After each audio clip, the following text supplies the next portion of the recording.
Let me ask the panel two questions. The first question is, what does it mean when we say that our worship leadership is skillful and trained? As we talk about this whole dynamic of worship in the local church, what does it mean when we say that, Sister Teresa, Sister Judith, what does it mean when we say, Steve, that someone is skillful and trained? What does that mean? Because I think that a part of what we're struggling with is that we define skillful and trained in a way that may actually inhibit healthy worship.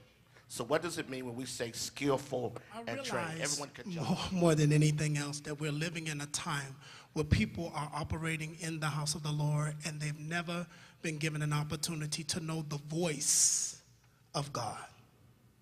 So it's very hard for you to operate skillfully when you don't understand the voice of your supervisor.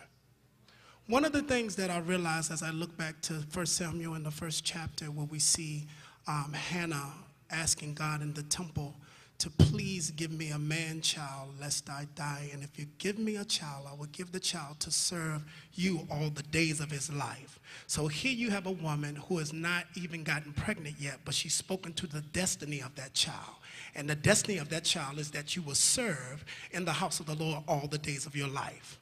So she goes home, she gets pregnant by her husband, and now she has the child. Elkanah is going yonder to worship again and says, shall you take you and the child, you going with me to worship? He said, no. She said, no, for the child had not been weaned. In other words, you have a call, but you're too immature to be in the place of the call.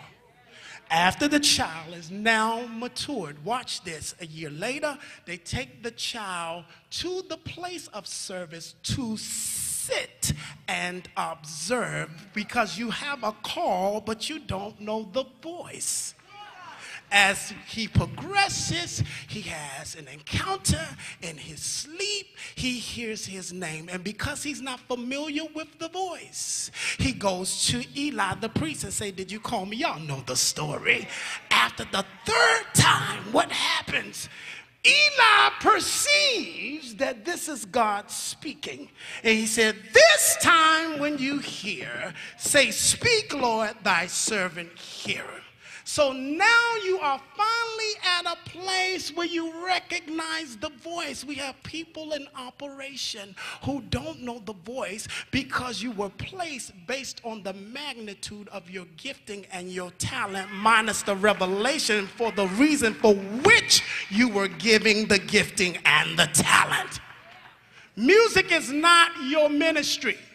The saints have one ministry, and that's to reconcile the world back to Jesus. Your gift is the tool that God gave you to do the ministry. So now, skill minus revelation equals devastation. So our challenge is, how many of our leaders are willing to shut down the systems to just train everyone as to how God is to be approached? We need to dismiss the fact that we think that Levites are just singers and musicians. That's the Old Testament. In the New Testament, we are all called a royal priesthood, a people that's been extracted from the world system to teach the world who he is.